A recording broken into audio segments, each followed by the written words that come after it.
पिछले पॉडकास्ट में हमने चेजावस्की के बारे में बात की कि कैसे एक साइंटिस्ट को अपनी इतनी बढ़िया थ्योरी के कारण जेल तक जाना पड़ा, क्योंकि जोसेफ स्टेलिन ये नहीं चाहते थे कि वो अपनी थ्योरीज मार्केट में लाए।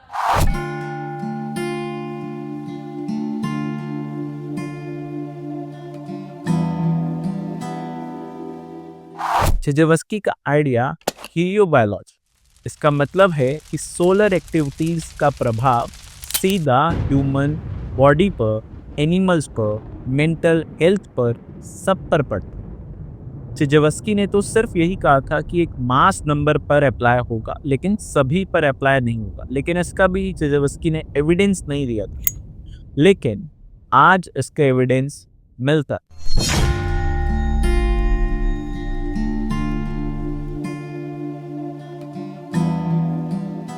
NASA and European space agency अपनी रीसेंट स्टडीज में ये कहते हैं कि solar radiation and geomagnetic storm सब ज़्यादा होते हैं तो ह्यूमन स्लीपिंग साइकिल भी डिस्टर्ब होती है, साथ ही साथ ब्लड प्रेशर भी इंक्रीज या डिक्रीज होता है। यहाँ तक कि रशिया के हॉस्पिटल्स अब अपने पेशेंट्स को ट्रैक कर रहे हैं सोलर एक्टिविटीज से। तो इससे ज़्यादा प्रूव अब क्या चाहिए।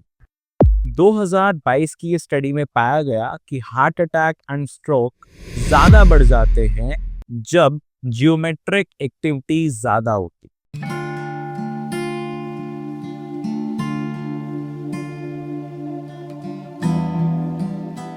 जब यूएसएसआर टूटा तो बहुत सारे रिसर्च पेपर पब्लिक हुए और एक रिसर्च पेपर में ये लिखा था कि चेजावस्की जेल में भी एक्सपेरिमेंट करता था और उनका एक एक्सपेरिमेंट था बायो इलेक्ट्रिक क्लॉक, जो ये बताती है कि human records and solar cycle records कैसे लिंक आपस में हैं। उनके कुछ नोट्स को आज भी रशिया की लेबोरेटरी में रखा गया प्रिजर्व करके, और आज भी साइंटिस्ट उस चीज को डिकोड करने पर लगे हुए हैं।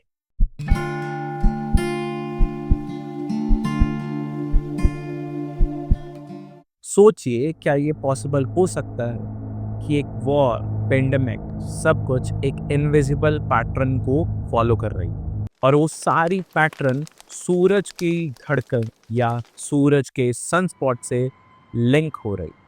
चेजावस्की ने French revolution, Russian revolution, Chinese revolution, world war 1, world war 2, ये सारी चीज़ों को प्लॉट किया था, मैप किया था कि ये सारी चीज़ तब हुई थी जब सूरज में सनस्पॉट्स ज़्यादा होते। इस सनस्पॉट्स की यही थ्योरी नहीं है, सनस्पॉट्स की एक बहुत बड़ी थ्योरी। चेजावस्की ये बोलते थे कि हर 11 साल में एक बार पक्का सनस्पॉट्स की मात्रा जो है वो बढ़ेगी ही बढ़ेगी, जिसके कारण कुछ ना कुछ पेंडेमिक, वॉर पक्का होगा। 2024 एंड 2025 में अभी सनस्पॉट्स जो हैं वो अपनी पीक पर है, तो हमें थोड़ा सा संभल कर ही रहना चाहिए। पेंडेमिक्स हो रहे हैं, वॉर भी हो रही है, और व्यक्ति बेफजूल में अपनी ईगो बढ़ा रहे। क्यों? क्योंकि सन स्पॉट्स इस समय ज्यादा है, सूर्य की एक्टिविटी इस समय ज्यादा। अब देखिए, अगर मैं चेजावस्की की थ्योरी को इस लॉजिक के साथ लिंक करने की कोशिश करूं तो ये सब इतना समझ आता है कि जो सूर्य कुंडली है वो हमारे जीवन में एक बहुत ही मेजर रोल प्ले करती है। हमारी लगन कुंडली में भी सूर्य देव हमारे जीवन पे बहुत ज्यादा रोल प्ले करते हैं, वो हम सब जानते ही हैं। लेकिन चेजावस्की की इस थ्योरी से इस लॉजिक को क्या नया आयाम मिला।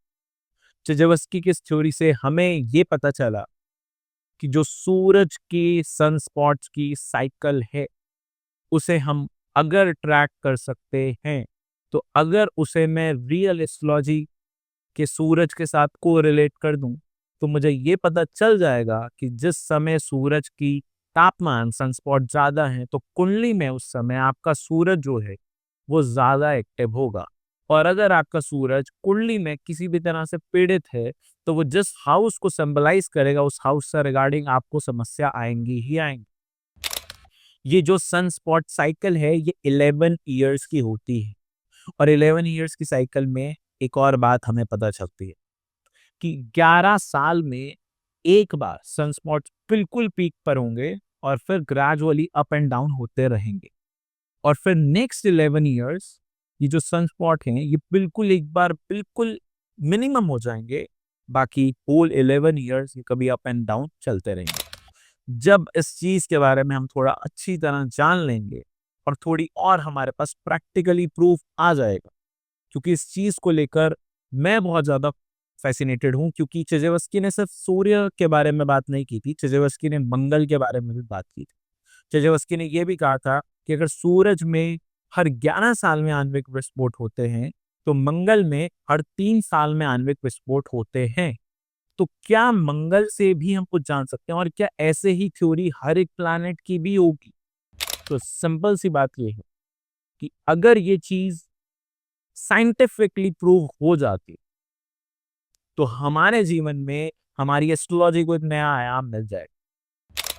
आशा करते हैं आपको आज का पॉडकास्ट बहुत अच्छा लगा होगा। मिलते हैं जल्दी नेक्स्ट पॉडकास्ट में, और शायद नेक्स्ट पॉडकास्ट में भी हम चेजेवस्की के बारे में ही बात करें। आपसे मिलते रहेंगे हर शनिवार रात को 8 बजे। आज मैं अपनी वाणी को यहीं विराम देता हूँ। धन्यवाद।